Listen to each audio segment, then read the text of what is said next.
about one of your instances that you've done a large deal. Like, what was the dollar amount to that deal? If you could share that with us, and like, what was the experience through that process? I would say it wasn't a single. I think one of my best solo years, about 2022, I got like $1.8 million solo for like 10 different projects. And it ranged between the Omega Lamplighters, which is a youth program. Appreciate that. It was the Omega Lamplighters, which is a youth program under Omega Psi Phi fraternity. We got our first allocation there. I had one allocation for a suicide prevention program, another one for a scholarship for low-income college students, another one for elderly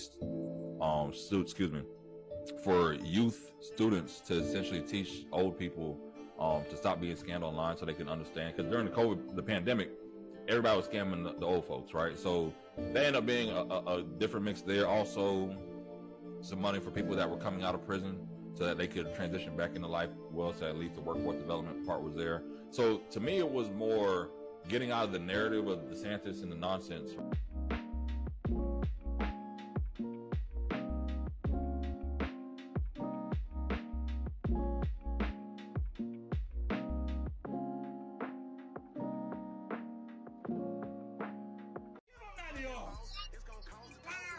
No, you right, son, my bad.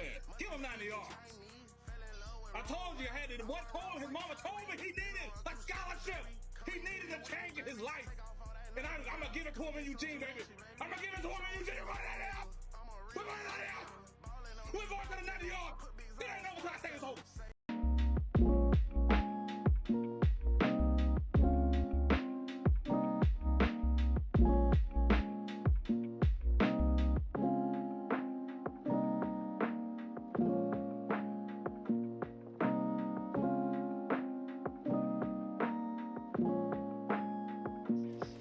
Black on black line, nigga. Black on black line.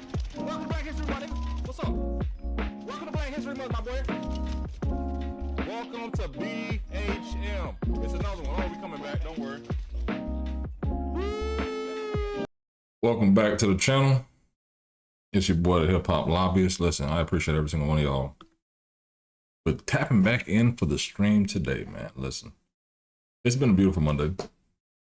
I really do feel that, to be fair and to be real, that having that midweek Christmas, that midweek New Year, kind of threw off the first Friday and the first Monday of the year, right? And, well, the last Monday of the year, the first Friday of the year, in some aspect, right? It kind of threw things off. But now we're finally getting in the groove of things, and I even put out a streaming schedule. Listen, if you've been here for the past, when do we really get semi-serious about this? May, June? All right, if you've been here since like May, June, you know, it's like, all right, cool, I've been talking about a streaming schedule, but then sleep regression happened. Not me, the man upstairs. You know, my son's room, right above the studio. Until, you know, we get the channel to where we need to go, and then we'll have a whole content house, maybe. You never know, got to speak things into existence. But that's thrown off the consistency schedule. But we finally feel that around the 9:30 hour is the best time. Peasy the Great told me 9:30 would be good. Peasy the Great, always right. Got to shout out to my dog. Shout out to my dog, Peasy the Great, for always having great insight on things of that nature. So that's that. 9:30 tonight. We will not be streaming nightly tomorrow. It's the first day of session, the first day of legislative session in Florida. And after drop off, my plan is to head over to Tallahassee. But honestly, to be fair and to be real with you, I have two issues. One, I've seen one of my tires that I just bought like last February, March, like deteriorating, like the pieces of rubber coming off the tire. I already had a tire blowout 2-3 months ago. No need. So I'm gonna go swap those tires out, get some new ones tomorrow, because safety more than anything. And depending on the time, see how I can, you know, get to the capital. That's about a 2-hour drive from Jacksonville to Tallahassee. And see where that is. The second thing is, no bullshit, I'll be real with you. My Meta Ray-Ban stopped charging. I've YouTubed it. I've done everything. The case is just not holding the charge. I have vision insurance, so I can go get a new pair. But it's like, nah, bro, I need what I got. I have a prescription though. It's not just, for fashion. However, even though I'm not the most fashionable brother out there, it is what it is. But all put together, I feel kind of down to not be able to capture the first day of session with my Meta Ray-Bans. You know what I'm saying? Like, that was a vision, and shit stopped charging around Christmas. And I've been kind of down and bummed about it. Put in a warranty claim, just waiting on, a replacement pair. But either way, speaking of replacements, as we transition into the politics of the world, politics of today, I didn't know that Donald Trump was officially the president of Venezuela. It's saying in a New York Times article, he says that he is basically the president of Venezuela after he done snatched up the dictator, which is crazy, along with the piece about Greenland and along with everything else. But I think that the bigger issue, and why I really started this channel, to be real and to be fair, was the fact of, there's so much you have in the headlines. Yes, I've been on a subscriber run to say, you know what, if people want to tap in, let's see how many we can get to build out this community, build out this channel, and, go from there, Discord, Patreon, for people, who are looking for more, right? So all put together, the bigger distractions are everyday stuff like President Trump, my girl Jasmine Crockett, clock it with Jasmine Crockett. But at the end of the day, there's so many policies that impact everyday people, so many policies that impact the lives of so many folks that it's like, damn, what can be done for people to be better educated about those everyday policies, right? So I know that we've been on a very hard subscriber run, trying to do more content, release more shorts, because shorts lead to everything else, and, build the channel out. But all put together, I'm kind of transitioning out of the just Jasmine Crockett algorithm, if anything. We're going to try to expand to talk more policy, especially since we'll be in legislative session. It'll be my 16th legislative session tomorrow. Oh, damn, hold on. I'm not even looking in the camera. I got something all in my mouth. Looking crazy. Let me get some water in a second. Right? But started my 16th legislative session. Never plan on being in politics. It's been a great run. Working on a piece I was supposed to release today. I'm most likely try to release it tomorrow this week about, a pivot. I think after a while, everybody hits a point in their career where they want to pivot. I've done energy, I've done SLED, this content creation thing's been something else. I think one of the main bills I want to start with tomorrow that comes up during session after the governor's state of the state will be the fact of helping people understand how this shit kind of works in some aspect. At the same time, understanding this is my home state. This is where I've worked for the past 16 years. I have relationships here. So I can be critical enough to be safe for my clients. There's some issues I've already said, almost a year now. Some issues I won't address, some members I won't address, because I know they control the purse strings for my client's project. So I'm gonna let shit ride. You got to do what you got to do for the business, right? Got a family in the house to protect. But the bigger issue I've always said, as we try to build this out, these policies get pushed through, it's like a fact of, okay, what's happening for mental health? What's happening for small businesses? What's happening for opportunities that are out there?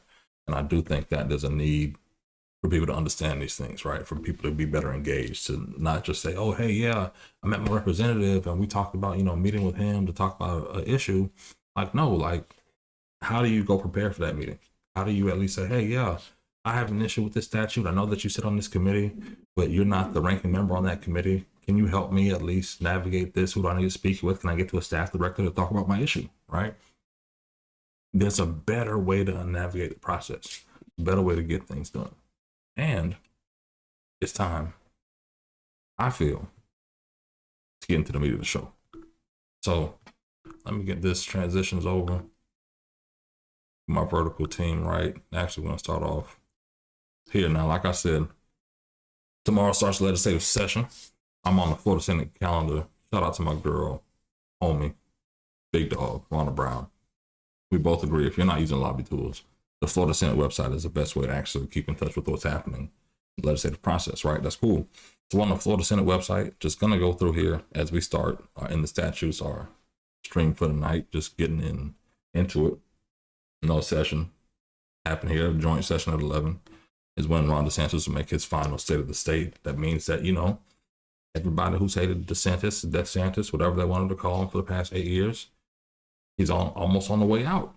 which is good and great for some people, bad for some people. It's almost that vacuum of, Trump 2028. Where are we going to be as a country when Trump gets out of office? Where's Florida going to be when DeSantis gets out? That's a major race. So the day before session starts, you had the lieutenant governor announced. We're going to get to his piece later, but this is some of the stuff that you see on committees. So I'm going to start here. Two things: education, pre-K through 12. I think I have the expanded agenda up on one of these. Senate Bill 206. Let me pull down to it. Oh, wrong agenda. Meeting packet. So y'all can see it. Get my vertical people right.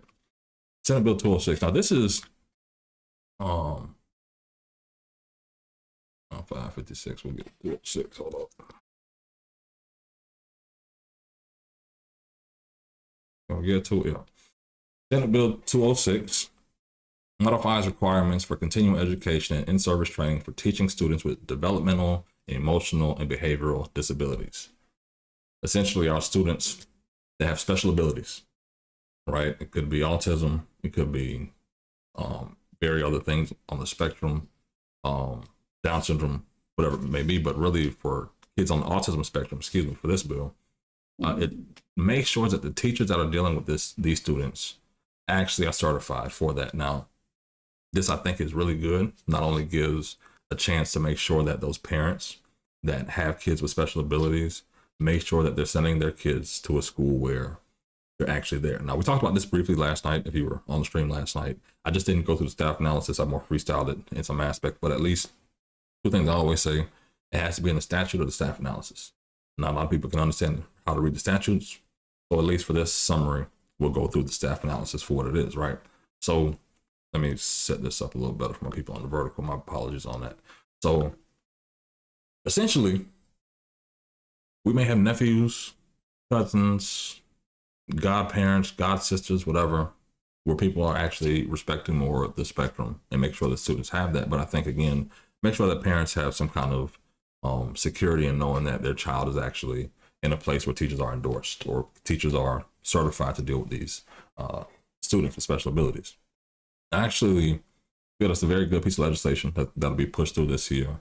Let me go back to the actual bill itself. Just check this out. Let me kind of give my bad.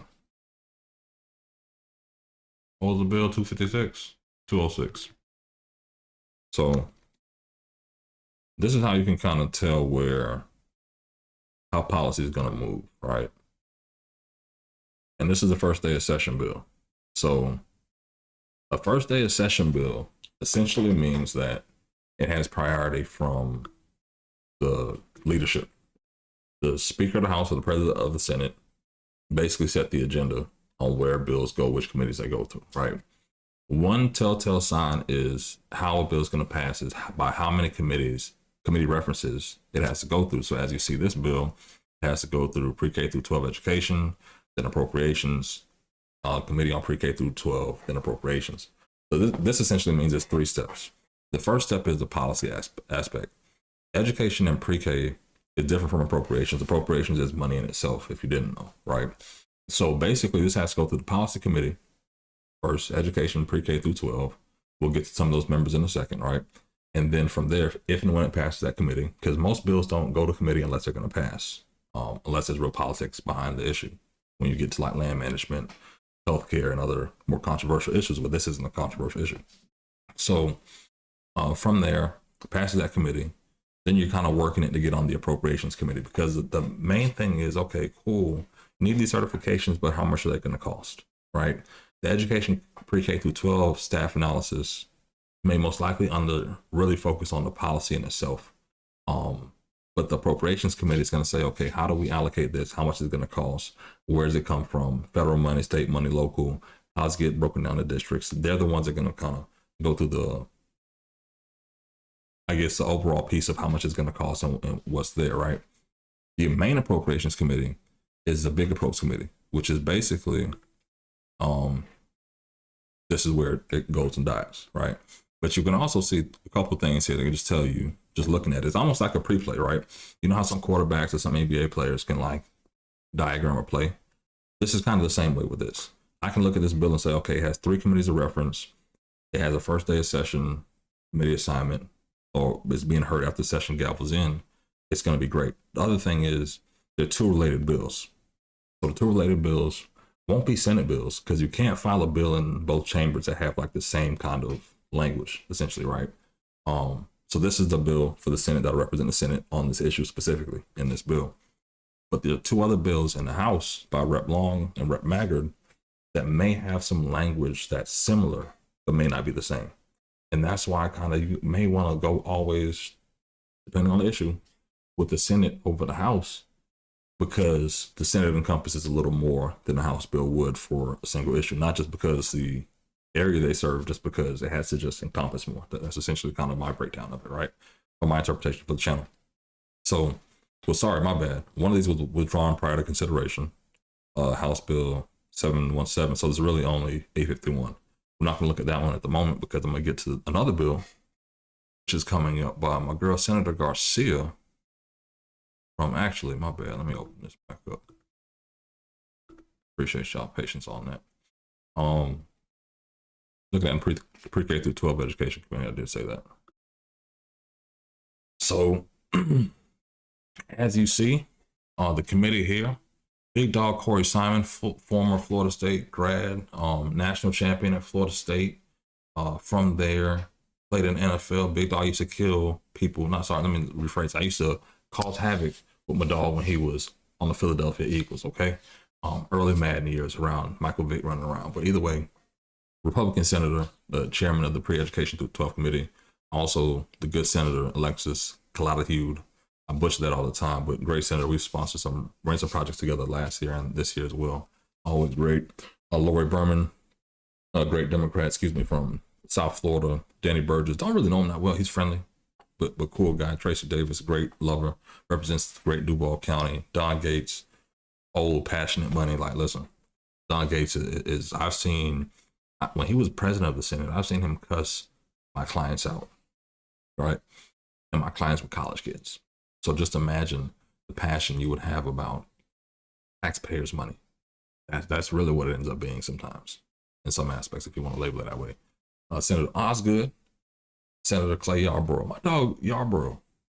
Clay Yarborough, one of the realest and one of the truest out there. I'll go wave a sign from, and I'm a Democrat, but I'm going to support some good Republicans out there. Clay Yarborough is one of those, Corey Simon and the Vice Chair, Senator Alexis as well. So essentially, these will be the people. As you see, it's stacked Republicans.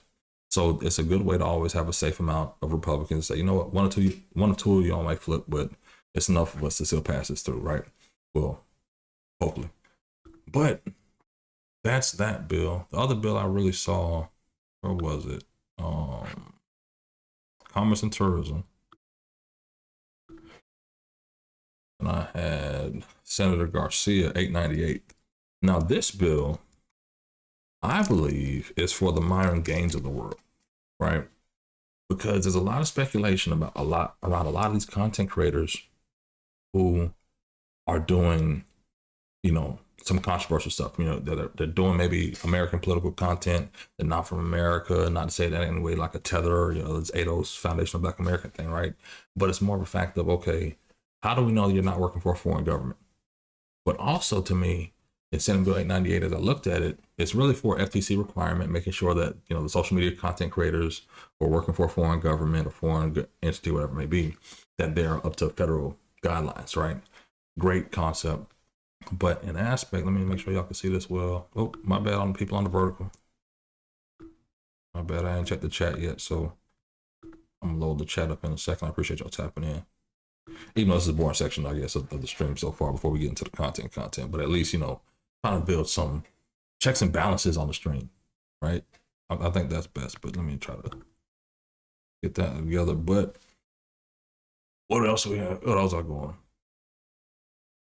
Social media influencers. This is just kind of the meeting crux. I'm not going to read all this. Like most people, don't. But let's get to the effects of proposed change. It creates statute 501-891, cited as Online Media Transparency Act.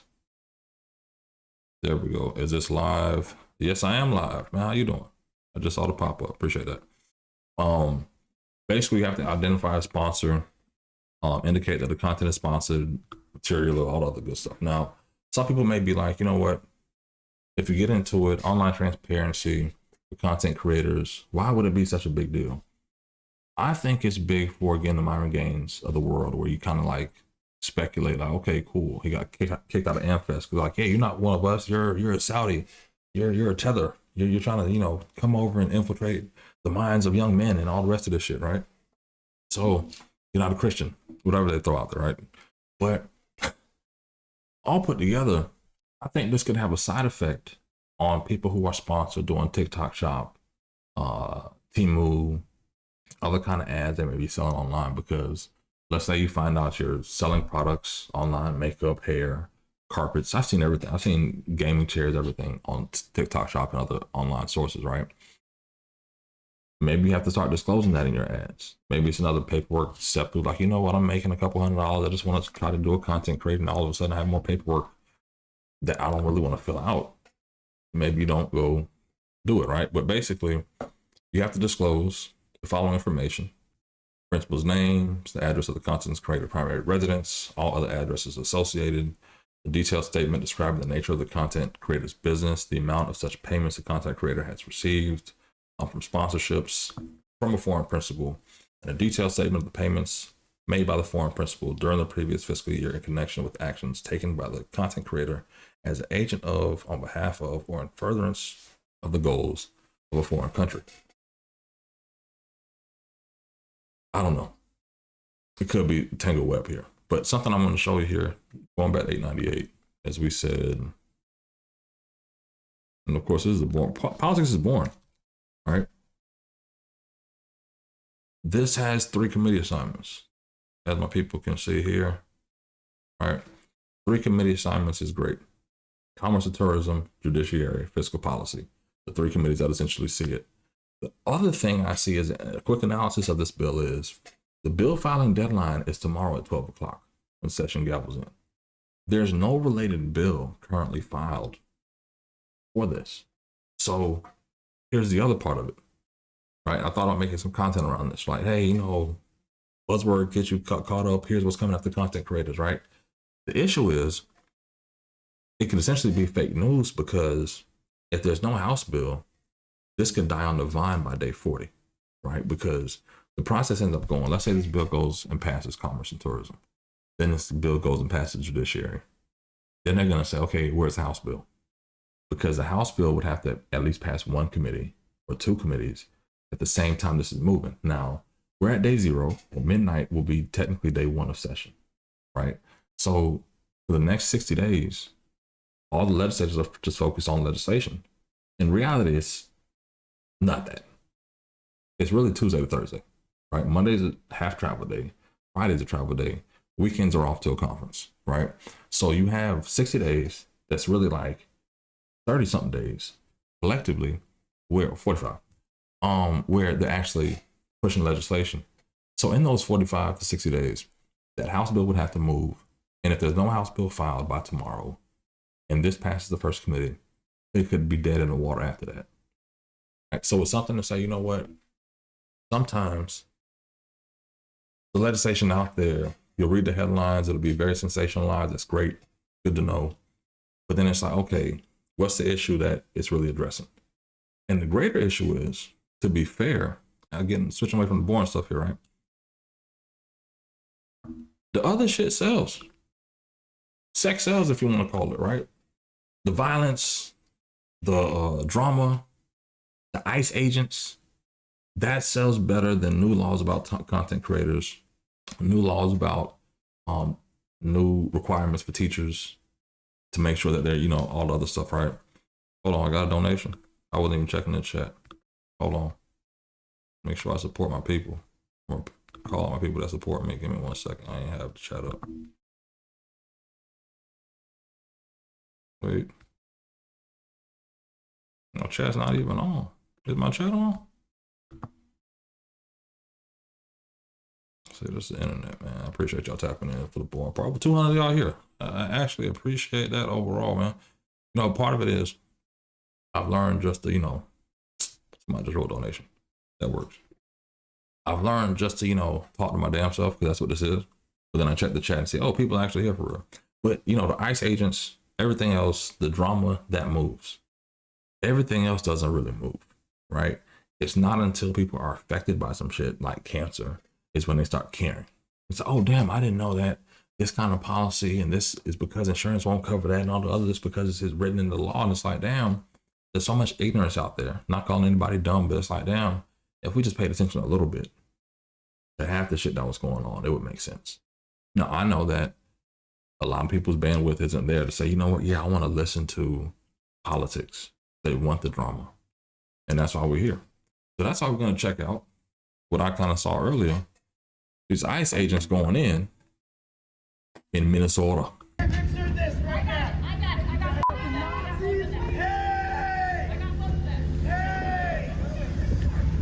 Oh shit. Hold on, I gotta go back. wait, I gotta go back.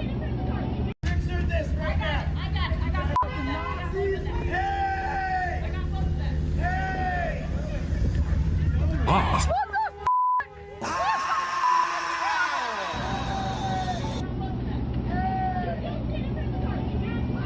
Damn. That's absolutely wild. I gotta see that again. Oh, my bad. Wait. That's absolutely crazy, though. What the f is wrong with you? See,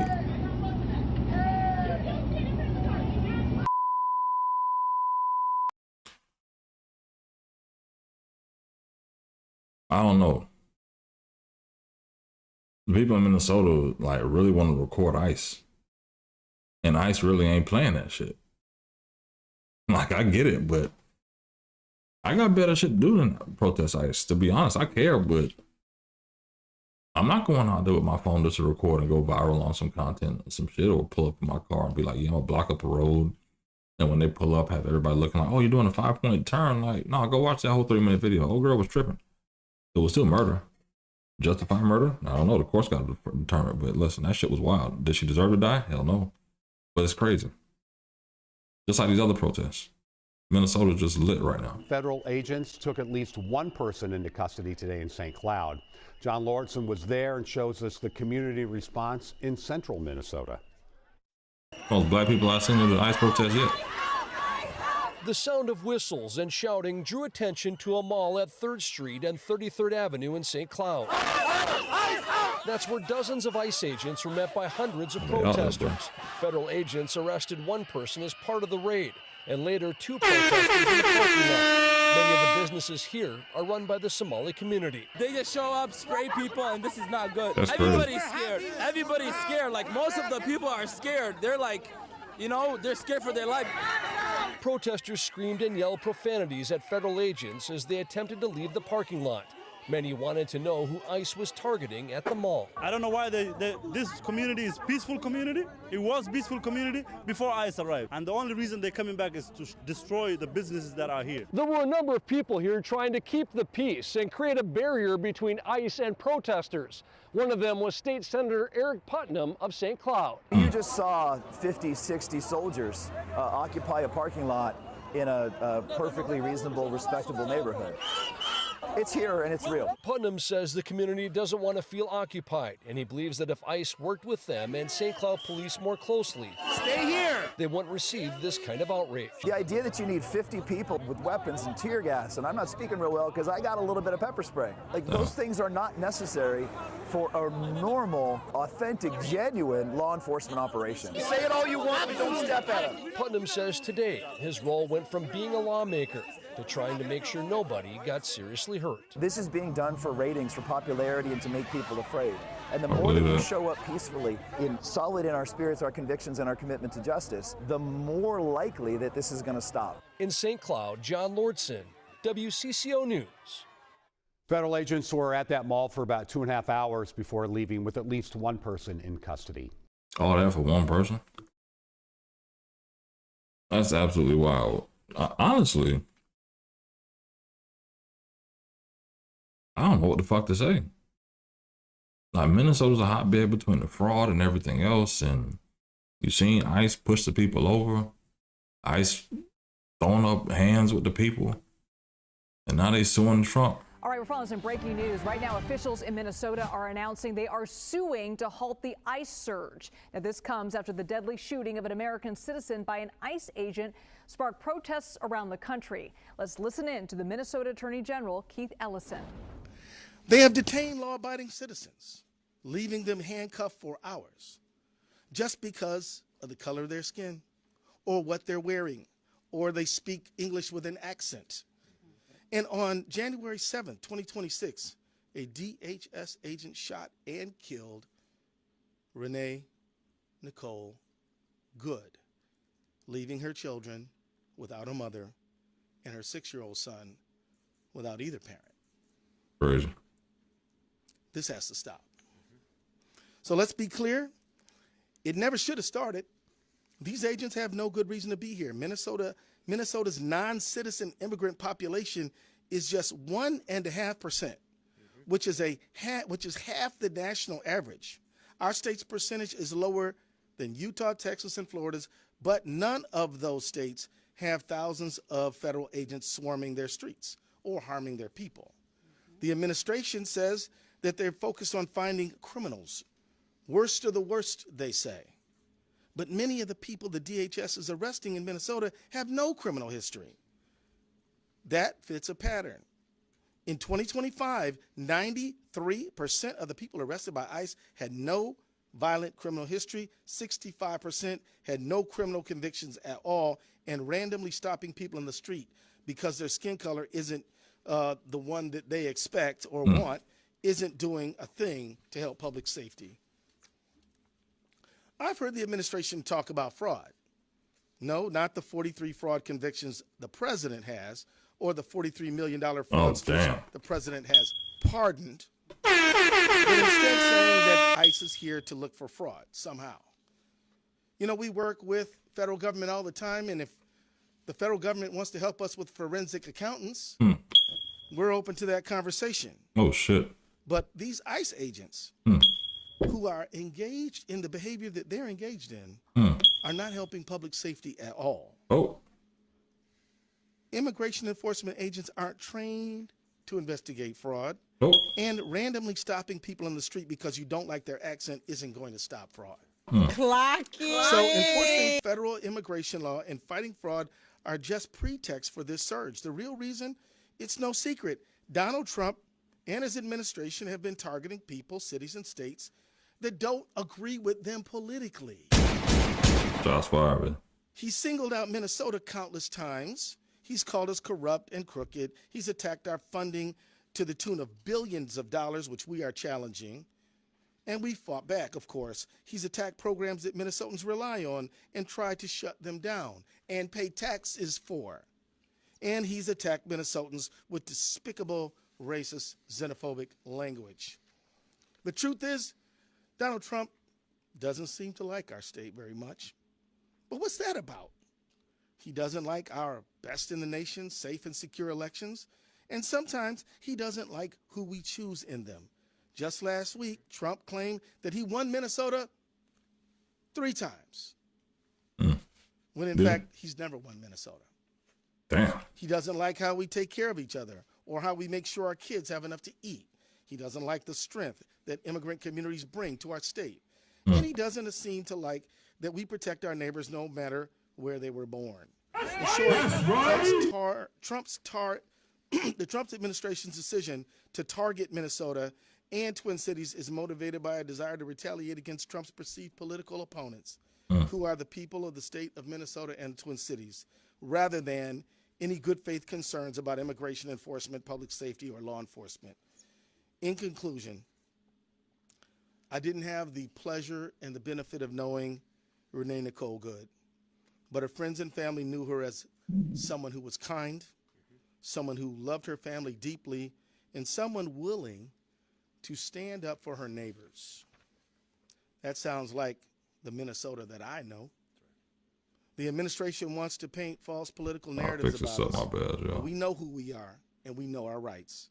The Constitution gives Minnesota the sovereign authority to protect health and well-being of every single person who lives on our borders. The Constitution gives us the right to vote for who we want, pray however we want, and be whoever we want without fear of being racially profiled, assaulted, or killed in our own communities.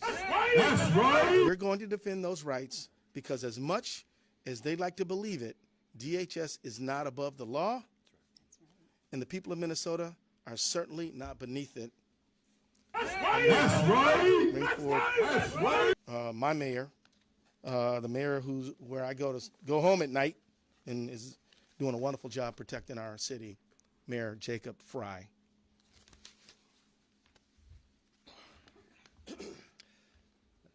Thank you, Attorney General Ellison, for your leadership and your incredible team's work around this issue. Thank you to Mayor Herr of St. Paul for your partnership.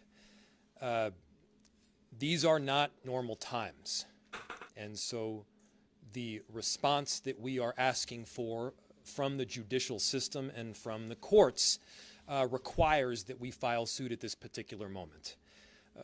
What we are seeing right now is not normal immigration enforcement. We are not asking ICE not to do ICE things. We are asking this federal government to stop the unconstitutional conduct that is invading our streets each and every day. You've seen the videos. At times there are as many as 50 agents arresting one person.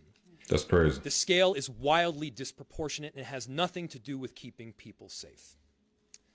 In Minneapolis, we've done work extensively with the federal government under multiple administrations to keep people in our city safe. We have worked with the DEA, the ATF, the FBI, the Attorney General's office, as well as the U.S. Attorney's office to successfully drive down crime in our city. We've seen the results of that work, but let's be clear. The stated reason of this federal government for bringing in this full invasion of ICE and border control is not safety. If it were safety, there would be other mechanisms to achieve safety. By the way, crime is down in virtually every category, in virtually every neighborhood of this city. Trump saying the same thing about the country. If this were about fraud, then you'd see an invasion perhaps of accountants. But that's not what you see. What you see is people being indiscriminately taken off our streets. Discrimination only takes place to the extent that a determination has made that somebody is Somali or is Latino, or at least they look that way, and then there is virtually no discrimination thereafter. Here's the thing. You can't indiscriminately take people off our streets, American citizens off our streets. You cannot drag pregnant women through the snow.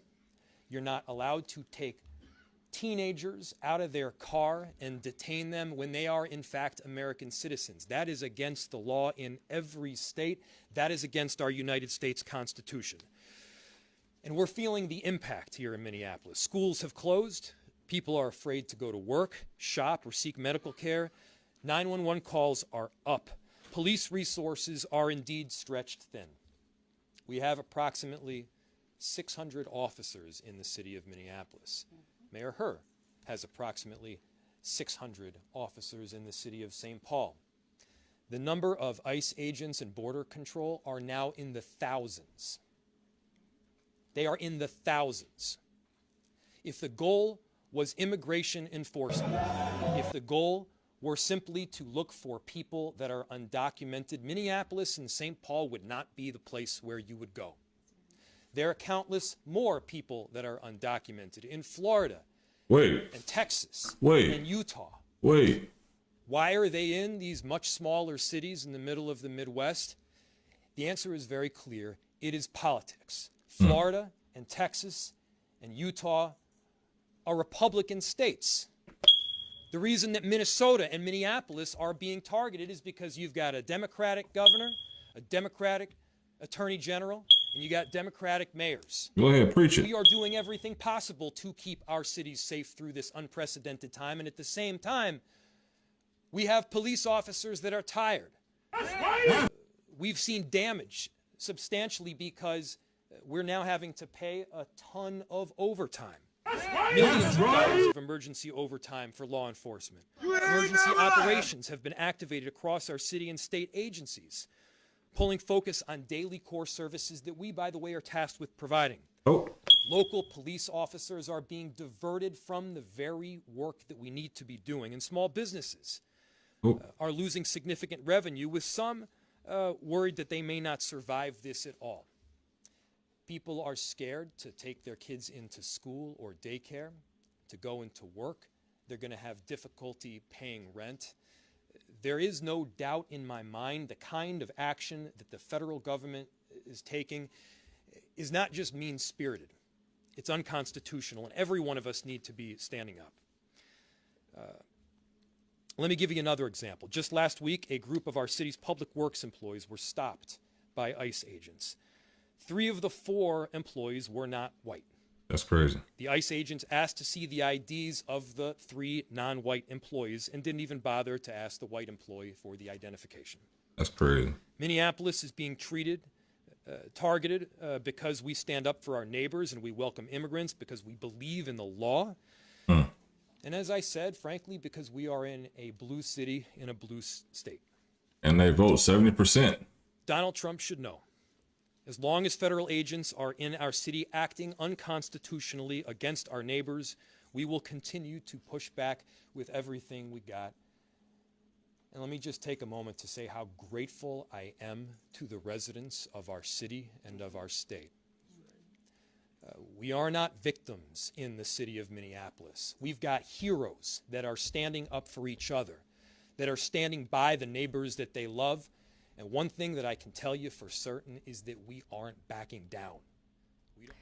This is a live press conference with Minnesota Attorney General Keith Ellison, who spoke earlier, and Minneapolis Mayor Jacob Frey speaking there, announcing a lawsuit to halt a surge of ICE officials into Minnesota. Let's bring in CBS News Homeland Security correspondent Nicole Skanga live for us in Minneapolis. I see there's a memorial there. Nicole, what stands out to you from what we just heard in that presser? Yeah, well, the Attorney General of Minnesota, Keith Ellison, said that he was filing this federal lawsuit because of a federal invasion of the Twin Cities. He went on to call this an unlawful, unprecedented surge of federal law enforcement into Minnesota and told the press there, quote, "This has to stop." He claimed that the unprecedented number of federal agents in the Twin Cities area is a violation of the Constitution, of federal law, including the 10th Amendment. He cited the reckless impact of what he said was on schools, local law enforcement, in fact, citing that over the past couple of days, the incident here in Minneapolis that left Renee Goode shot dead has cost local law enforcement over $2 billion, just given all of the happenings here in the Twin Cities area. He also claimed that the operation here in Minneapolis is a violation of the Administrative Procedures Act, barring federal agencies from taking actions that are capricious and arbitrary. And he said it was an unlawful commandeering of local law enforcement resources. I'm gonna stop it there real quick.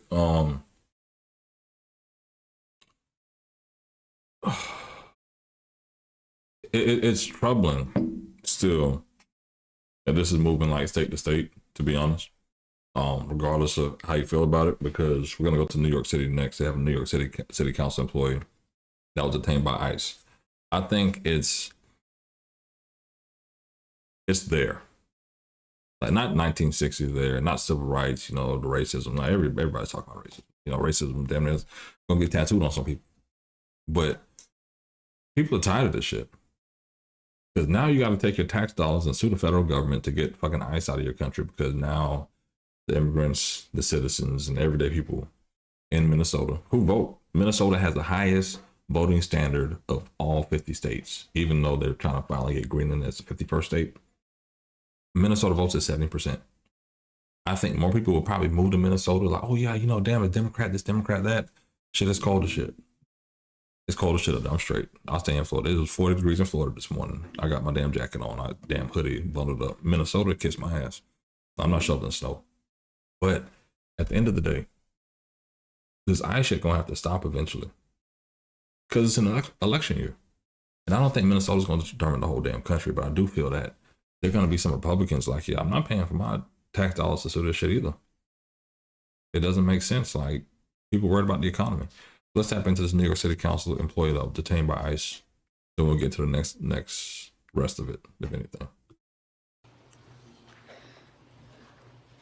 Good evening, everyone. I really want to thank everyone for coming on last minute notice. I'm joined today by Congressmember Dan Goldman. I'm joined by my colleagues in government, Councilmember Alexa Vilas, who chairs the Immigration Committee, Councilmember Sean Abreu, and I'm joined by Murad Awadam, President of the New York Immigration Coalition.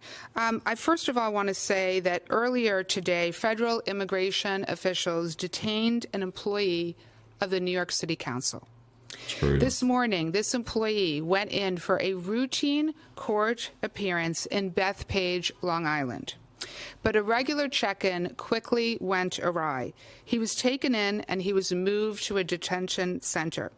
We learned about this very disturbing situation late this afternoon when this employee called the City Council HR department for help and told them he had been detained. He was given, I want to be clear, one call, and he called the City Council for help. That's crazy. We are doing everything in our power to secure his immediate release. We have since learned that he has been transferred to the detention center on Varick Street. I spoke with the Deputy Field Office Director of the Department of Homeland Security tonight, both to express my extreme frustration at the situation and demand information on why a council employee was detained. DHS confirmed that this employee had gone in for a routine court appointment and was nevertheless detained. They provided no other basis for his detainment. On the contrary, he was a city council employee who was doing everything right. He went to the court when he was asked. I want to be clear, his legal authorization to remain and work in this country until October 2026. After we learned of his detention, we immediately reached out to the ICE facility office at the Bethpage facility. But shockingly, the phone number doesn't even work. That's crazy. It says that the number is disconnected. That's There crazy. is no public information about how to reach someone that is being detained at the Bethpage facility. There's actually no way to reach out to this individual.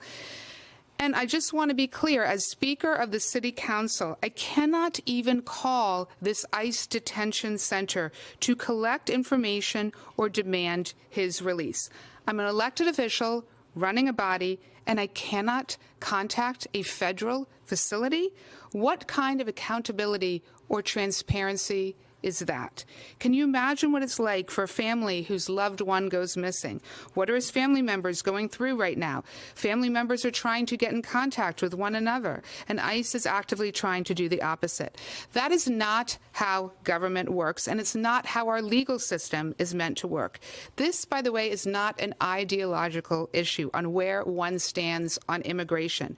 No matter where you fall on the political spectrum, we can at least agree that the federal government should be transparent and accountable. Federal officials have been insisting that the immigration crackdown is targeting the worst of the worst. But according to everything that we know, this man was here legally, and he was legally authorized to work in the United States. If his paperwork come back crazy, this shit gonna go left real quick.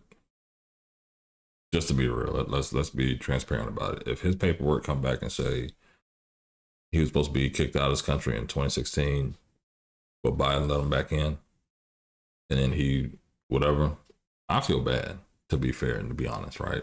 You were going to work and going, hey, y'all, I got a court thing. I'll be back after lunch. All right, cool. Yeah. Scott gonna be back after lunch? Yeah, all right, Scott. Yeah, go down to DHS. ICE. What you mean? One call? That call got him a press conference. That's crazy. And now they can't even call. And I think that's the other part, just to be real. Never been elected. I just worked with him for 15 years, right? 16 tomorrow. But it's a fact of most elected officials get pissed off when they can't get answers and results. And that's when shit starts to boil. And listen, I say black on black crime, you'll end up on a Gildan. White on white crime, it's going to be a press conference and some news, right?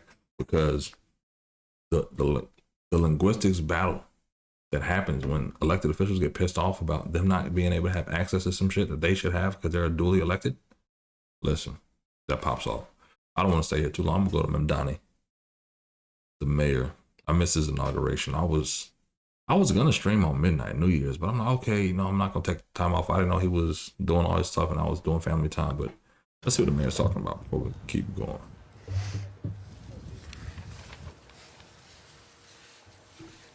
I'll wait for you guys. Don't mind the garden. Hurry up.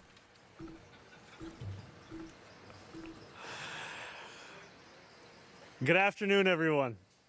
Today, Rama and I feel lucky to participate in a ritual that so many New Yorkers have experienced at various meaningful moments in their lives, beginning a new chapter by moving to a different part of the city that we call home. We are so grateful to all of those who have already welcomed us to the Upper East Side, and I'm delighted to be back in the borough where I grew up, within walking distance of many of the museums that I went to as a teenager in this city. Most of all, however, we are humbled to be the latest tenants of the People's House, Gracie Mansion. This is a remarkable home with a remarkable history of belonging to the people of this incredible city. Gracie has lived many lives. This property has hosted ice cream and concession stands, public restrooms for visitors to the East River Park, a museum for the public run by the Parks Department, English language classes for immigrants, community sewing and carpentry workshops, and storage for the Parks Department. And that legacy is not one that should be relegated to the past. I want Gracie to continue to belong to the people, to be accessible to the people, and to be shaped by the people. And while there is no security deposit being put down today, Rama and I intend to strive each day to be the best possible custodians of this beautiful home, because we know that we are only its temporary occupants. That doesn't just mean a new coat of paint. It also means being intentional about how this historic property represents the civic fabric of this city. Being thoughtful about how we steward this space and opening it up to New Yorkers who are not often the ones who get to visit such a place as this. Above all, while I may be changing where I rest my head at the end of every evening, I will not be changing anything about how I interact with the incredible New Yorkers who call this city home. I will remain in the streets surrounded by the people I have the great privilege of serving. I will continue to take the subway, ride the bus, get on a city bike, and I will never close my ears to the concerns and the opinions of New Yorkers. So for the first time, but certainly not for the last, on behalf of the First Lady and I, welcome to Gracie Mansion. Thank you.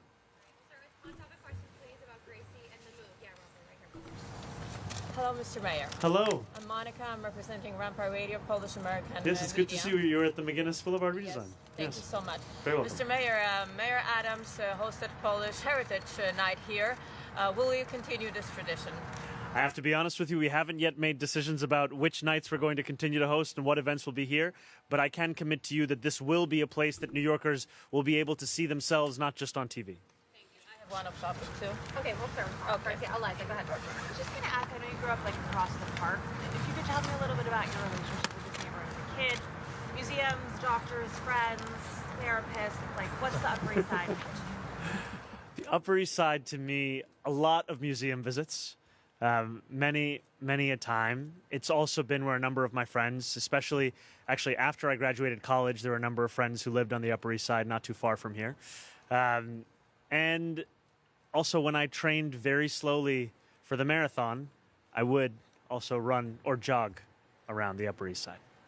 Hi, Mr. Mayor. Hi, how's it going? Good. I wanted to ask you, what do you plan to change inside? Is there anything that Mayor Adams left that you wanted to change in particular? And are you worried at all about the ghosts that the previous mayor had? A lot of people keep talking about the ghost. I haven't yet met the ghost or heard from the ghost. One thing that we will change is we will be installing a few bidets into Gracie Mansion.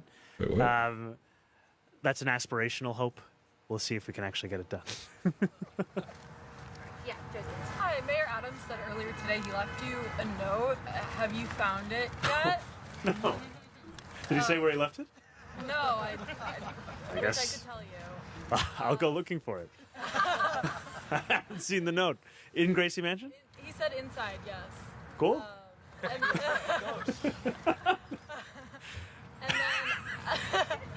I know you've talked about getting a cat. Yeah. Are you? I am currently getting my allergy shots so that I can fight off my allergy to cats. And that's the hope. Yeah, What the fuck kind of question Hey, Morgan, are how's they it going? asking? Good. Just trying to get details on fuck? when exactly are you like moved in now? Like, are you moved in? Today is moving day. So tonight will be the first night that I sleep in Gracie Mansion. And your favorite mayor, LaGuardia, he used to call this Gracie Farm. Have you thought about calling it something else besides Gracie Mansion? Not the people's house. It's a different house. I know. No, for now, I'm going to keep calling it Gracie Mansion. But if I have any updates, I'll let you know. Thank you. Now that you're on the Upper East Side, where are you getting your bagels and lox? Gotta be Bagel Shop. That's my pick for right now. I've been there a couple times. It's pretty great. Yeah, it's kind of boring. I'm not even gonna hold you. I'm not gonna hold y'all 1 second. These questions from the reporter are complete ass. That's what I'm gonna go to Elon. Elon was with Pete Hegseth a little while ago in Brownsville, Texas, discussing SpaceX. Let's see what Elon was saying. I think he's back in the Trump fold, y'all. Elon's about to come in because we already got the South Africans, the farmers. They already got their visas. They came in. Who else? I don't know, but let's get back to Elon, man. Actually, yeah, we'll do Elon first. Take a break. Hello. Hello, everybody.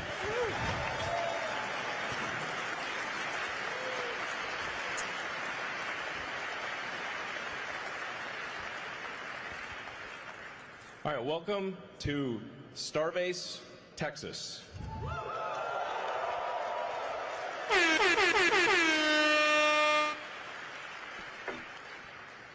This is a city, it's actually legally a city, that thanks to the hard work of the SpaceX team, we built out of nothing, and is now a gigantic rocket manufacturing system. So, and for people out there who are curious to see it, we're actually on a public highway, so you can come and visit and drive down the road and see the epic hardware. So, I think this is the first time that a rocket development program has actually been on a public highway. So you can come and see the epic stuff. We're honored today to have the Secretary of War, Pete Hegseth, and much of the senior leadership of the Pentagon here. It's an honor to have them visit. We just did a tour of the factory, and I think it really helps illustrate how manufacturing and manufacturing at scale is critical to the strength of America. So, and I'll tell you a little bit just about the purpose of SpaceX. It's like we want to make Star Trek real. What? Okay. We want to make Starfleet Academy real.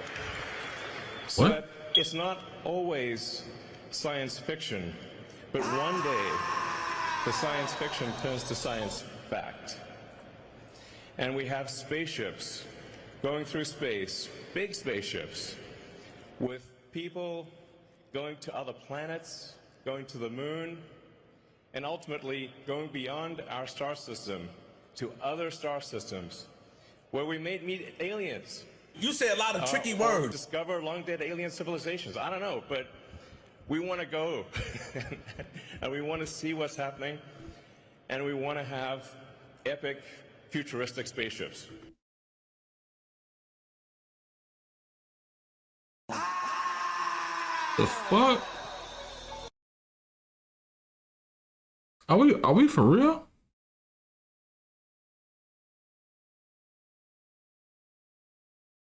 I used to watch Star Trek. This motherfucker don't watch too many damn shows. He in Deep Space Nine. I'm thinking of like the buddy with the ears. When he said the shit, I was thinking, you know, when they had Star Trek and they had the black captain, right? They find the black captain. So, oh shit, we got a black captain on Star Trek. Then they had like the young black character who's Ewok, like his ears was fucked up, right? They're like honey buns on the side, but he was cool. But his teeth was fucked up too, right? That's what Elon wants to go meet. He wants to go create Star Trek. Bitch, if you don't go get a Lego set and get the fuck up out of here, like, listen. I've never... With lots of people in them, traveling to places we've never been to before. Yeah, that's that's the goal.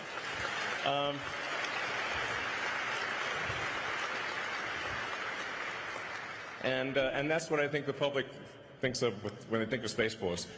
So, on that note, I'd like to introduce the Secretary of War, Pete Hegseth. Yeah, this is the guy who said Trump was in the files.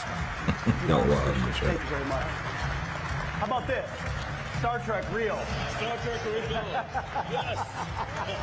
Star Trek is real. I love it. Well, what a tour. What an opportunity to be here at Starbase, Texas, with Elon and the SpaceX team. There's nothing like this in America. There's nothing like this in the world. And what you have built and what you will build here is a testament to the strength of American ingenuity and American invention. So I want to thank all of you, all the folks out here for having us today. Elon, thank you so much for hosting us, for what you've built, for the vision you have for this company, the vision you have for our country, the vision you have for American innovation. I could not think of a more fitting venue to continue our Arsenal of Freedom tour and to outline today the future of technological innovation at the War Department. Those of you here at SpaceX will appreciate this, knowing that as World War II was ending, the Secretary of War and Secretary of the Navy wrote to the National Academy of Sciences and declared that scientific research was essential to our national security. To ensure continued preparedness, they wrote, the research scientists of the United States must be called upon to continue in peacetime some substantial portion, that of which they have made so effectively during the stress of the present war. The competitive time element in developing those weapons and tactics may be decisive in future conflicts. You see, those secretaries of war and Navy many decades ago recognized the importance that innovation and readiness holds for our national security. They knew what was at stake, the very freedoms of the country we hold dear. All across the United States today, extraordinary innovation is unlocking new possibilities for freedom, prosperity, and security. Now, the question before us is not whether or not the most powerful technologies of this century will reinforce free societies. Is it going to reinforce our free societies, or will that technology be shaped and twisted by malign regimes that seek to use those technologies for control and coercion? You see, over the past several months, I've talked at length about the challenges we face in transforming the War Department to address current and future missions, all in service of meeting the needs of the 21st century warfighter. I'd like to think we've already made dramatic progress in the Pentagon's culture by reviving the warrior ethos, and we're moving out quickly and transforming our acquisition ecosystem as well.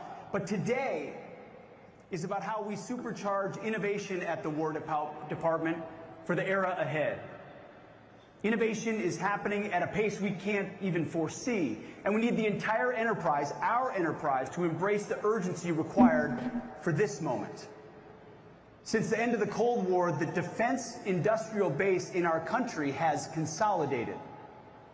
This makes it difficult, if not impossible, for new creators of technical innovations to win business at our department. The result is a risk-averse culture that prevents us from providing our warfighters with the best resources that America has to offer. That ends today. Simply put, the United States must win the strategic competition for 21st century technological supremacy. Artificial intelligence, autonomous systems, quantum, hypersonics, and long-range drones. If you talk to Elon Musk long enough, he will tell you how important hypersonics and long-range drones are, and he's 100% correct. space capabilities, directed energy, and biotechnology are the new areas of global competition. The challenge is that our legacy approach to technological development assumes that technology moves in a predictable, linear conveyor belt from lab to design to development to prototype to test and qualify to program of record, and can only be provided by a handful of companies that have consolidated dramatically. Now, while this system provided us with the weapons that won the Cold War, it is archaic and inconsistent with the novel threat environment that we face today. At its core, this old approach has the hubris to assume that you can easily predict the future, that you can foresee how an invention becomes a weapon in 8 easy steps, 3 decades from first discovery. Our system cannot keep treating innovation as a decades-long, one-way march that dramatically reduces who and what is able to run the gauntlet at our department to get the capability to the warfighter. Until this administration, the Trump administration, the department's process for fielding new capabilities had become just one more post-Cold War peace dividend relic that has not kept up with the times. Worse than that, we've done nothing but add layer upon layer of committees and councils that coordinated but never decided. We created endless projects with no accountable owners. We have high churn with little progress and few outputs. I don't know what the hell like Hexeth the gonna exact do in this opposite logo. of SpaceX. We treated innovation as a box to check, not an outcome to deliver. In short, when it comes to our current threat environment, we are playing a dangerous game. I think we are playing a dangerous game if we're investing taxpayer dollars or whatever the hell Elon plans on doing to send our money to space to build Star Trek. Did you hear what Elon said? The man says he has a vision for Star Trek, Deep Space Nine. As someone with special abilities, I believe they say Elon has autism. He's on spectrum. It's someone with special abilities, gifted, whatever it is. He spent a bit too much time in front of that damn Deep Space Nine, Star Trek, Captain Kirk. Never. I don't understand it. Really don't understand it. What I'm gonna do is go to. Actually, I meant to show this earlier. So, if you've been on the channel for a while, you know that we've been building out, slowly but surely, the past year or so, right? But I'm gonna put it. I forgot. I've been building out my website on Lovable. In Lovable, I learned the code. I did the Coursera, did my prompt engineering, got my certification from Vanderbilt. Shout out to Vanderbilt. You know what? Give me 2 claps and a Ric Flair. Right. So basically, I've been building on my website, philipsingleton.com. I already own the domain. I was gonna do hiphoplobbyist.com. I own that too, but we'll see. Right. But let me just straighten this out for my people on vertical. Getting it at least together, right?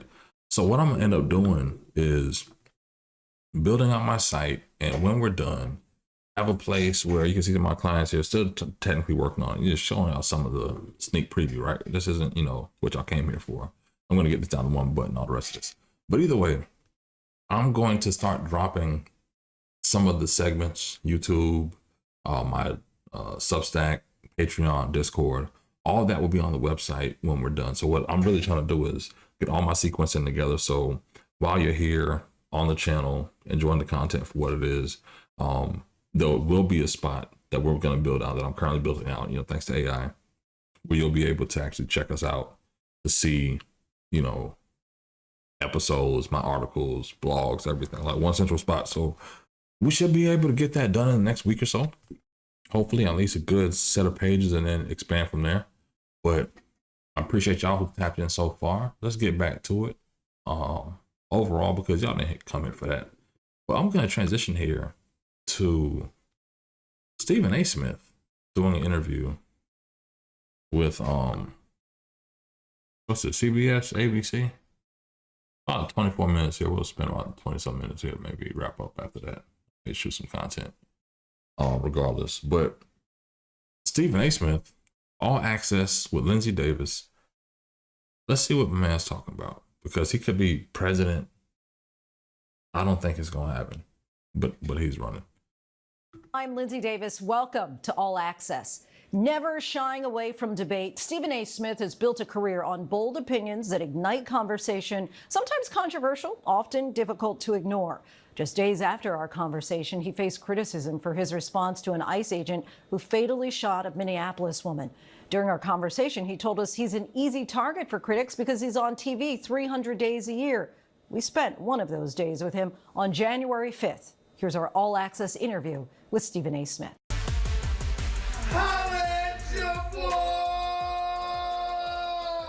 The Voice. No disrespect whatsoever, but I'm sorry to tell everybody the truth. The man cannot play the game of basketball. I am having a very bad day. The Passion. I am in no mood. The Opinions. All straight, no chaser. I actually sat here and listened to your flagrant ignorance. Y'all smoking crack. Something is wrong with you people. Stephen A. Smith says he doesn't ask people to agree with him. He asks them to listen. And lately, that commentary includes a lot more than sports. Got you now, kid. He's become a household name with a recurring role on General Hospital. Sorry to interrupt. I'm gonna need to see some ID. Now. Of course.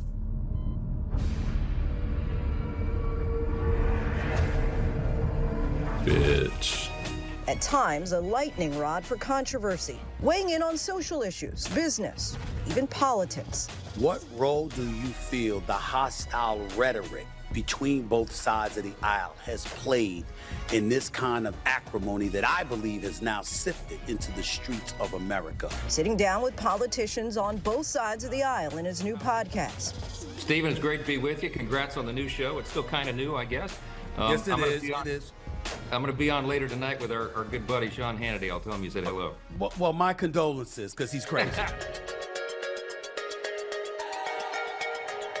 We got a chance to spend the day with Stephen A. How you doing, Mr. Smith? How are you? From First Take. Ooh, Tom Ford. On pop. All right, Tom Ford. International brings back the Concord. Numbers don't lie. Check the scoreboard. Tom Ford. Thank you. To his radio show. What's going on, everybody? And a deeply personal interview. Biggest regret. They're not married. Getting a closer look at the man behind the microphone and how he became one of the most influential, My gratitude knows no limits. and at times controversial figures in sports. The man is scummy. At this point, very few people take him seriously, and rightfully so. Born in New York, he developed a passion for sports at a young age. His original dream wasn't to talk about the game, it was to play it. He attended Winston-Salem State University on a basketball scholarship until his playing career ended after a severe knee injury. Instead of walking away from basketball entirely, Smith transitioned from athlete to journalist, covering the Philadelphia 76ers in the 90s and developing a close relationship with Allen Iverson. In 2003, he joined ESPN and became known for his trademark debate style on First Take. Now, more than 2 decades later, he's still dishing his hot takes and espousing his unabashed love for his hometown New York Knicks. Y'all wasn't even born. Damn, them nose heavy. The last time the New York Knicks won a title. Our special All Access with Stephen A. Smith begins right now. We're gonna Thank see. you so much for sitting down with us, having a little conversation here. The late, great John Thompson, former Georgetown University basketball coach, once said, if you want to know how Stephen feels, just ask him. So I want to ask, how do you feel about the current state of affairs in this country? I think we're in a bad place. I think that we need to be a lot better. I think we need to be a lot more humane and decent with one another. I think the polarization that exists is something to be very, very alarmed about, because it's almost like people are looking for the vitriol to set them off, almost as if it's an excuse to engage in volatile activity. And I don't think the people in Washington are doing nearly as much as they can about it. As a matter of fact, I think far more often than not, they're instigating it. And so one of the reasons that I've taking it upon myself to get involved is because, like, it's enough. You know, somebody out there has to speak up for the common folk that might not be an aficionado on policy and, you know, politics along those lines, but in the same breath, exercising common sense and understand that you can agree, as Barack Obama once said, without being so disagreeable. And I think that that's something that we all need to make a concerted effort to do, because we're not doing that. Part of the appeal of First Take is that you have people who are of different minds about the same issue. That home crowd is rigged. That 12th man is rigged. When you throw 6 interceptions You yell at each other, scream at each other, but at the end of the day, you're still friends and get back to work again the next day. Do you think that politicians could learn a little bit about how to actually have disagreements and still get work done? They can learn a lot. They can learn a lot from that. They're not people that we just get along with one another. We got a lot of love for each other. We fight for one another. We support one another. A lot of times, more often than not, you don't hear us speaking negatively about one another. We might go at each other for a particular debate. The same thing is applicable in the world of politics if they allow it to happen. Just because you're a Democrat doesn't mean that the Republicans are not making any sense. Just because you're a Republican doesn't mean that the Democrats are not making any sense. You can have a vision or a perspective that is diametrically opposed to what the other side is spewing with their verbiage, but the points that they're making along the way might be something that lights something up inside of you and says, wait a minute, I didn't think about it that way. Maybe I should. Maybe we can, you know, combine our minds together, come together and do what we can to put forth policies that's in the best interest of the American people. I think the issue that Stephen A is highlighting here is that he doesn't understand that a lot of these motherfuckers actually get along, right? There are a lot of Democrats and Republicans who vacation together. Their families know each other. Their wives go shopping together, all type of shit, right? What ends up happening is a gamesmanship in the game, knowing that you have to have a debate. You have to say these points, because what happens is most of these elected officials get their talking points from staff, the direct staff they hire, or the Democratic or Republican staff, and they give them the talking points. So they can have their own feelings, but 9 times out of 10 when they're reading that speech, they're remnants of the Democratic talking points or remnants of the Republican talking points. And before that speech, they're getting along fine. The speech is just a show. The speech is them actually lining up to play the Super Bowl, NBA Finals, or a regular NBA season game, right? That's what the speeches and debates end up being. The problem is, people don't see the friendliness before the speech. You feel me? It's more of a fact of, excuse me, I burped there. I mean, burping on face. It's more of a fact of, I've literally seen, and this is more recent, a Democrat and Republican get together to say, okay, how can we get this person out of office? I have $500,000 lined up for anybody who signs up to run in this seat, right? And they were serious about removing this person. But when you talk about a camaraderie that's bipartisan in nature, a lot of Americans not going to buy into that. Like we were doing early in the Statutes segment, right? There are not a lot of people. Hold on, let me make sure my mic's still working. Make sure I can be heard. All right, cool. There are not a lot of people who see the day-to-day backdoor. Even though you're a Republican, even though you're in leadership, you could be pissing half the people off and lose it. So you can end up having some good legislation that's worked together, but then you have shit leadership that kills a bill in committee and it doesn't go forward. And that bill doesn't get any headlines. Or if it does, it doesn't get enough traction in the media to say, hey, yeah, this is actually a good piece of legislation that everybody came together on. Because the divisiveness sells. Nobody's watching the Real Housewives, or our wives aren't watching the Real Housewives because everybody gets along. It's the drama. The drama sells. The problem is most people want to kill because of political stuff. This is the reality of it. People, the problem is they're still trying to keep their jobs rather than do their jobs. Listen, I've only voted for one Republican my entire life. That was Governor Chris Christie in New Jersey, because I thought Corzine was a crook. That's how I felt about him. But other than that, I've always voted Democrat. I don't relate to this Democratic Party. I don't know who these people are. We talk about woke culture, cancer culture, and all of this other stuff. I'm like, what is that? Yeah. I mean, what happened to prioritizing the desolate and disenfranchised? What happened to prioritizing safety in the streets? What happened? I know diplomatic relations and from a geopolitical standpoint, you might have your thoughts, your visions, et cetera, but in the end, we're looking at a country and we're talking about governing it in a way that uplifts everybody. That's where the word progressive came from. But you have folks in this country right now who are proud socialists, who want to go against the fabric of what America was all about, and in the same breath talking about looking out for the little man. You ready to get the little man fired if they pronounce the wrong pronoun. This is the kind of society that we've been dealing with over the last few years, and I'm very concerned about that. I don't relate to the extreme leftists in any way. I'm a moderate to the core. I believe in voting Democrat for the most of my life, but I have no problem looking at the other side and saying, damn, they made sense. I can understand where they're coming from. And that at this particular moment in time might be in the best interest of this country. I know you said that you haven't ruled out running for president in 2028. How seriously, though, are you considering it? I'm considering it. I'm considering it in all seriousness because I've had very, very serious people approach me about it. I have no desire to be a politician. I work for ESPN. I work for ABC. I work for Walt Disney. I'm doing quite well. You work for Walt Disney, you're a politician, motherfucker? They get big tax breaks. You're not saying no shit to piss Disney off and put them in no position. So you playing politics, Stephen A. You're a politician. A lot of people don't realize they're politicians without even realizing it. When you're lying to your wife or your spouse and all other shit, you got to be a politician because you're lying, hey, baby, no, I didn't do it. This is what I'm going to do. I'm going to wash those dishes. Come on now. You're a politician. You just wearing the face because, oh, I'm a sports anchor. I'm a journalist. No, nigga. KNWE grow. You are basically positioning yourself with reality TV and other sequences to be like, you know what? I need enough fanfare to run for president. But I'm going to tell you this. Out of these 300 some people here, because everybody don't vote, and 81 people that voted, just about Kamala votes, right? 83% said they ain't voting for you, bro. You won't be the next president. I don't see it. I don't think we need American society across the board.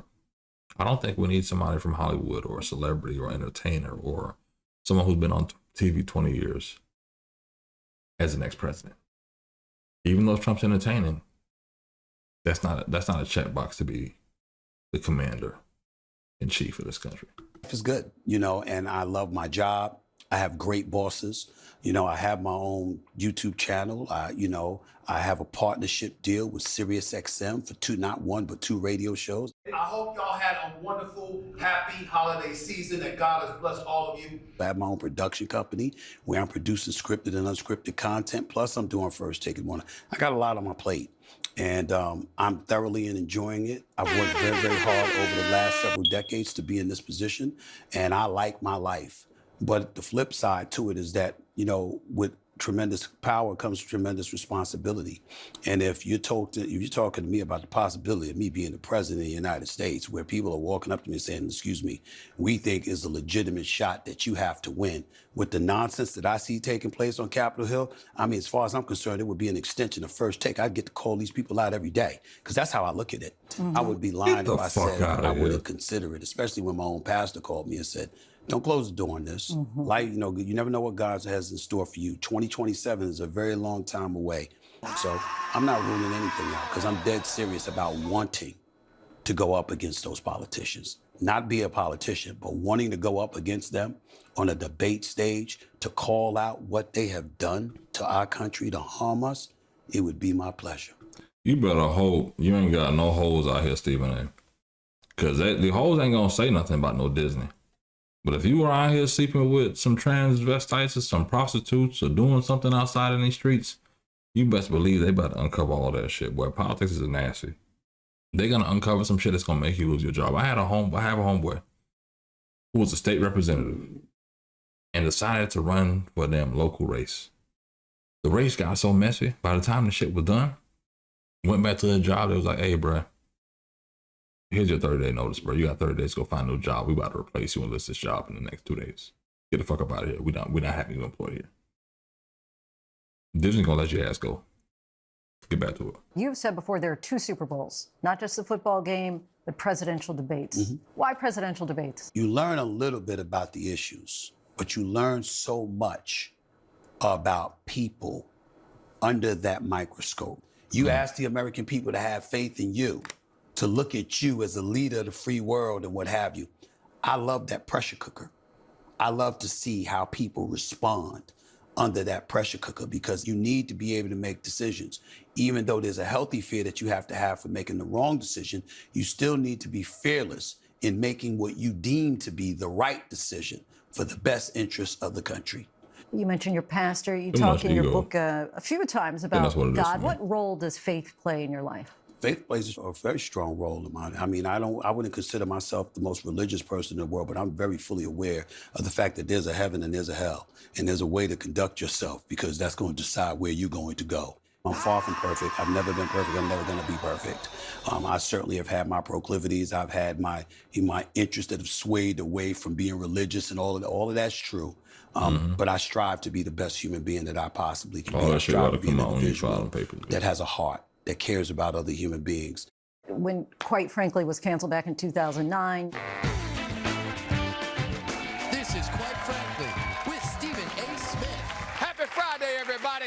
You leave ESPN for 2 years.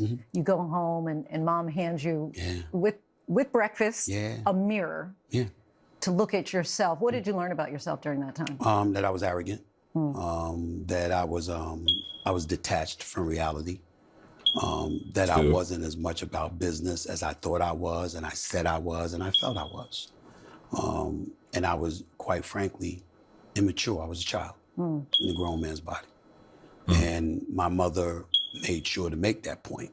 And I remember bosses that I was working for and I didn't particularly like, because I didn't like the things that they were doing. And my mother challenged me. She said, "What did they do?" She said, "Because I'm here to tell you, I don't think you should have been fired, because you had 4 jobs and you're excellent at what you do and you work very, very hard and you care." She said, "But if you had an employee working for you that sounded the way you sounded about your bosses, you would not have wanted them working for you." And I knew she was right. And so from that point forward, that was a really, really, really big moment for me, because my bosses at the time, I looked at them totally different after that. I don't go to bosses to complain now. I go to bosses with solutions to problems. Here's a problem. Here's what I think the solution is. And what I realize is that it makes them incredibly receptive, because they know I'm about trying to win, not about trying to complain. And as a result, they talk to me more. You grew up in poverty. I mean, he done sold a lot of motherfuckers out. A negligent father. That's what it means. An absent mother, only because she was working 16-hour days. What do you think was the hardest to overcome? Wow. I would say poverty.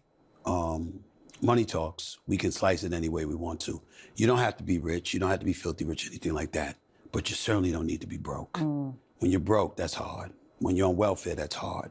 When you're wondering where your next meal is coming from, that's hard. When you're sitting by an oven because that's your only source of heat, that's hard. You know, there's a lot of things that come along with deprivation and poverty that very, very, very difficult to overcome. My sisters and I are very, very different about it. I was raised by 5 women, 5 strong Black women, and we used to argue all the time because their whole thing was about my father and his behavior in terms of women, in terms of drinking, in terms of those kind of things. My focus was on the fact that he didn't pay bills. And the reason why that was my focus is because it forced my mother to work to pay the bills. And I'm old-fashioned, you can call it chauvinistic, you can call it whatever you want. I'm a man, your responsibility is to take care of your family. Priority number 1, 2, and 3. I have 2 daughters. If they're hungry, it's because I'm starving. I'm not gonna eat unless they eat. I'm not gonna be comfortable unless I know they're comfortable. They are first. That's how it goes. And I wish that my father had had that mentality, but it was my mother who had that mentality. And so, you know, she is the greatest human being I've ever known, the greatest woman that I've ever known, somebody that I miss every day and I work to inspire and, you know, hope she's looking down on me and she's proud. Conversely, though, some words that your father said early on, you're in elementary school, you've been held back twice, and you overhear, as you're crying off to the side, him tell your mother, he's just not that smart. He's not going to go anywhere. He died a few years ago, got a chance 2018. to see your success. Would you say that ultimately you had earned his respect? Oh, yeah, I definitely did, because he loved sports. Not only did he notice it, he bragged about it. But the more he bragged about it, the more offended I was, because I knew he did close to nothing to help me get to that point. Coming up, Stephen A. dishes on his own sports journey and addresses the haters. Why is it that many black women have had this criticism on Stephen A. I'm somebody that's an easy target, because I don't run, I don't hide.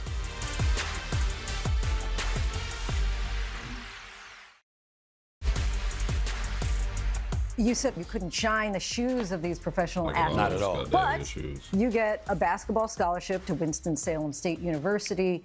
But for the knee, and I could ball. I'm just saying I couldn't ball on their level. I was no Allen Iverson.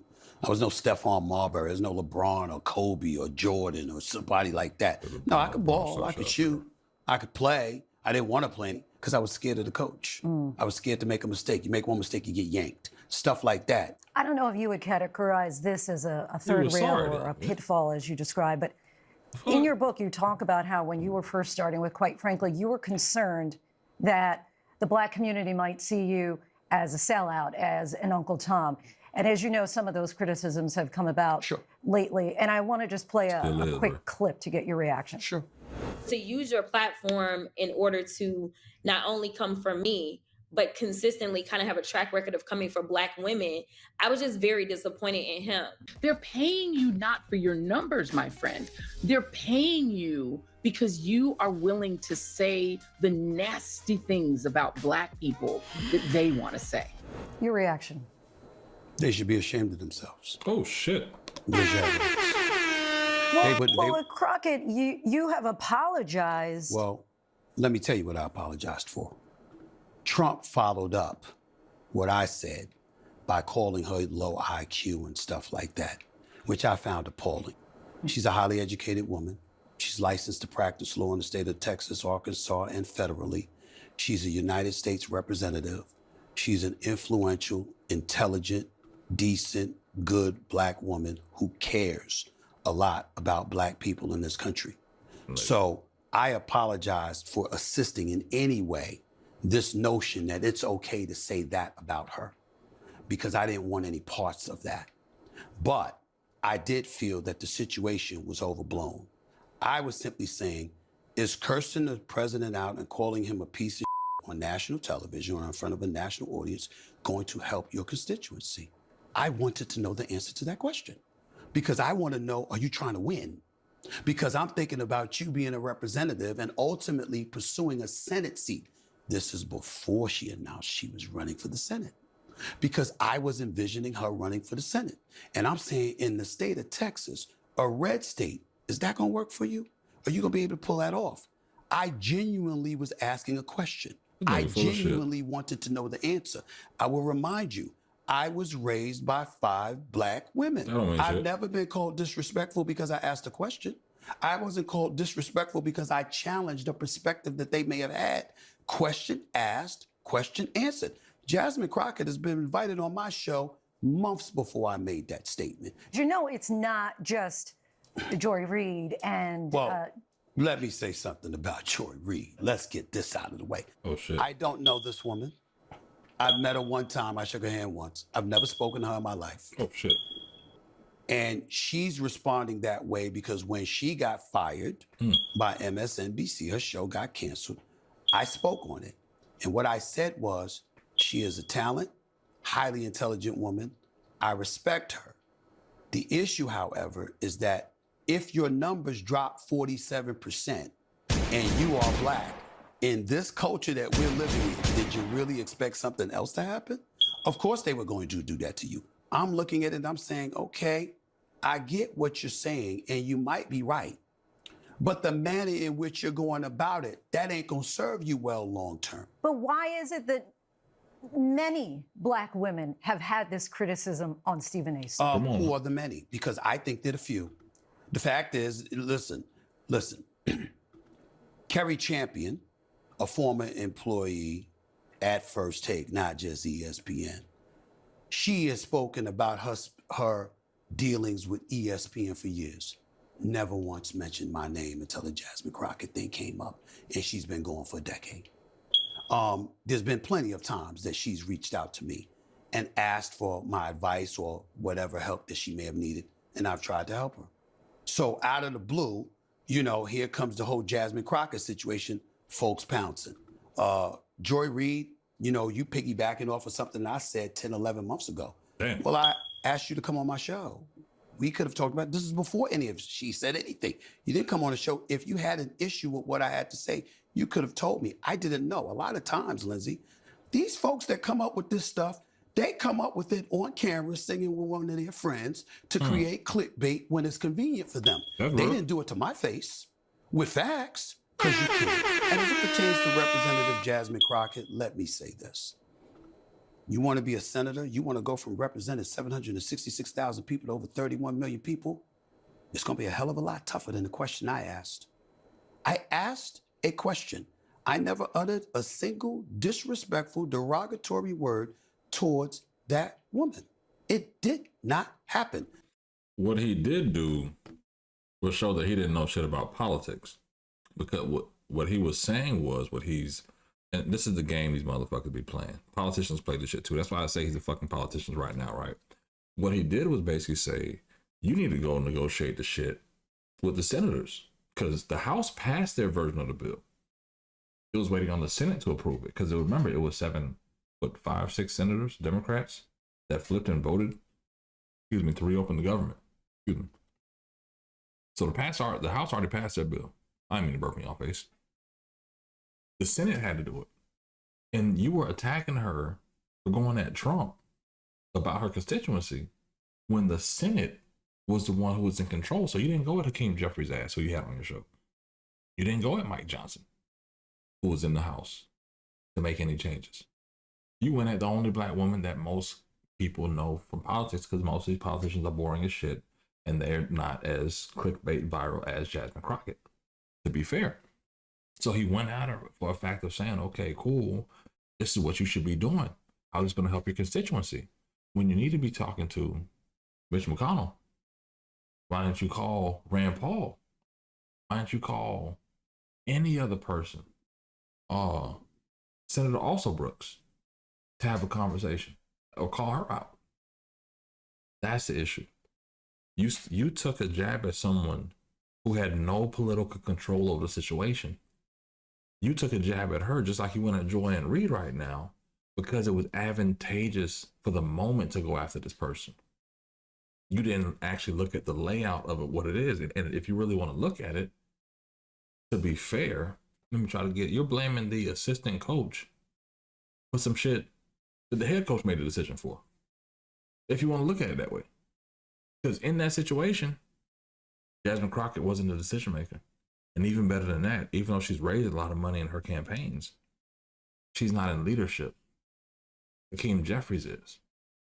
Mitch McConnell is. So that's where your anger should be focused. That's why the microscope of your attacks on black women are there. But guess what?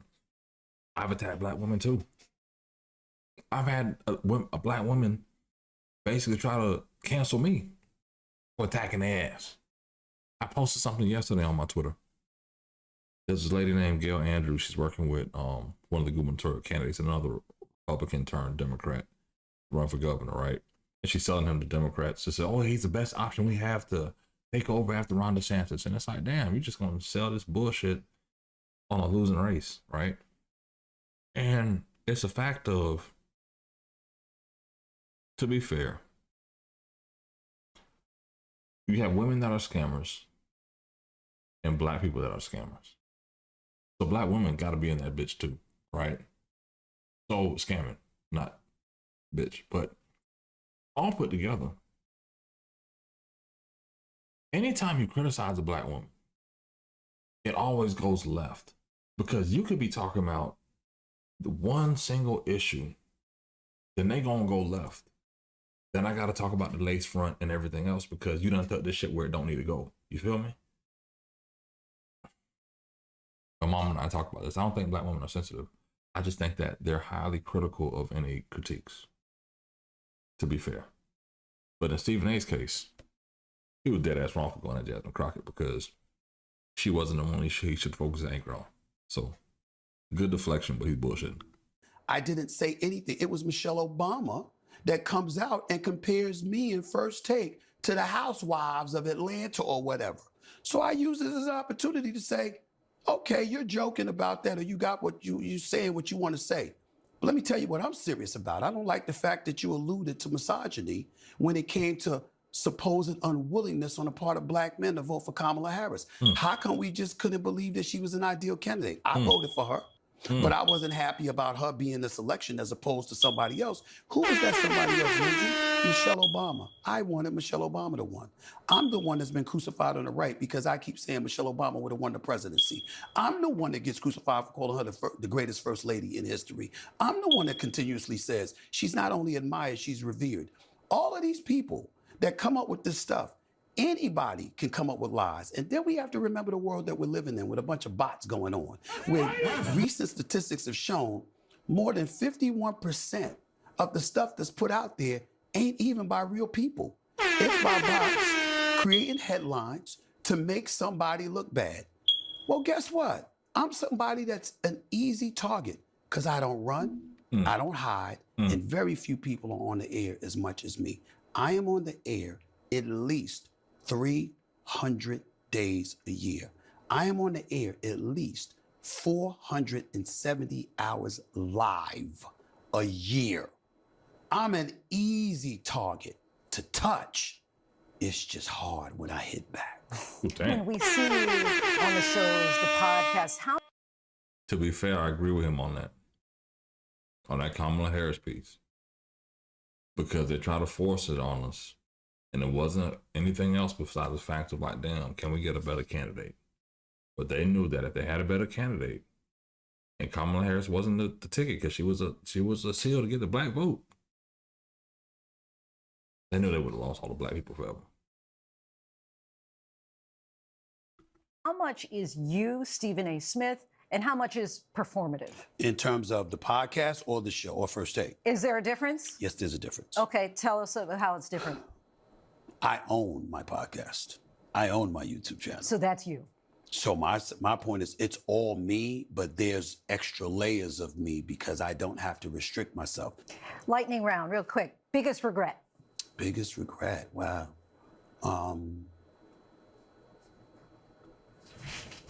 That I'm not married. Will you ever get married? Yes, but I'm not married.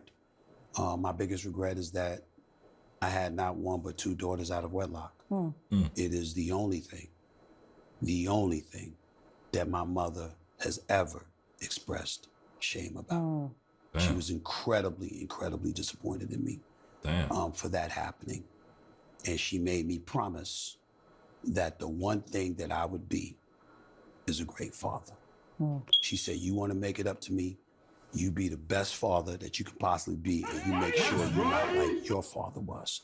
She said, it is not a hope, it is an expectation. Whether I'm here or dead and gone, do not disappoint me. And I made that promise to her, and I've worked very, very hard to live up to it. Dream guest? Barack Obama and Donald Trump.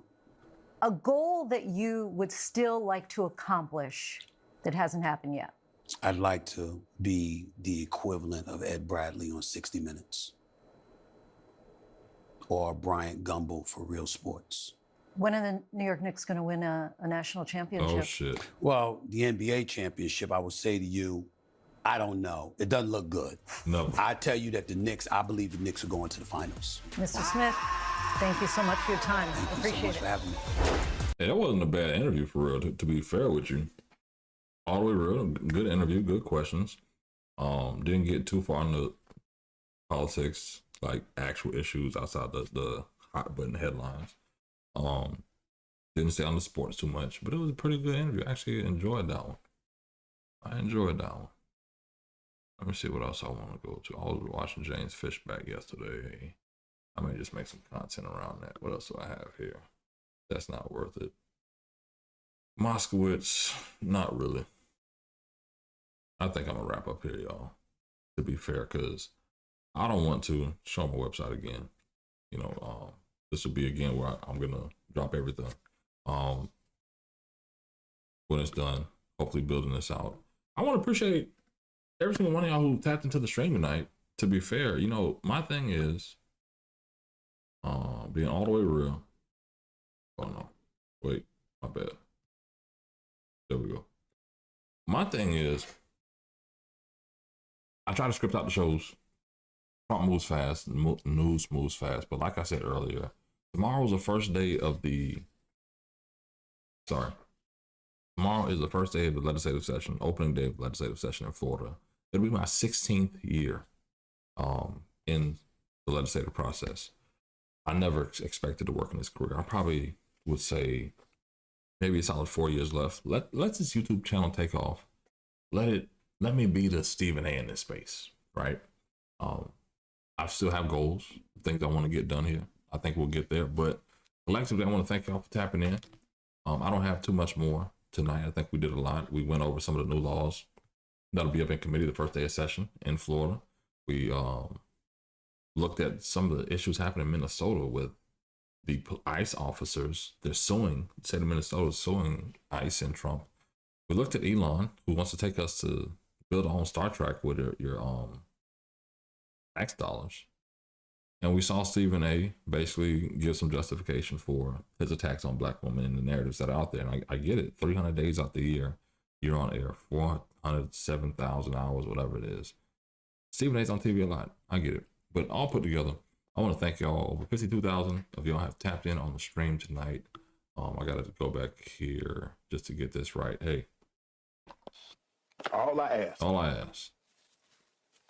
When you lay your head on that pillow at night. Head on the pillow at night. You know, I gave you everything I had. I appreciate every single one of y'all. Now, I had a goal that I didn't tell y'all to get over 100 subscribers. And what I decided to do is add this little pop-up. You feel me? I think that's better than me calling it out 100 times a stream. I think I did like 8 to 20 times yesterday, right? So we're going to get a little bit better with the technology on the channel, on the stream, but I appreciate every single one of y'all tonight again.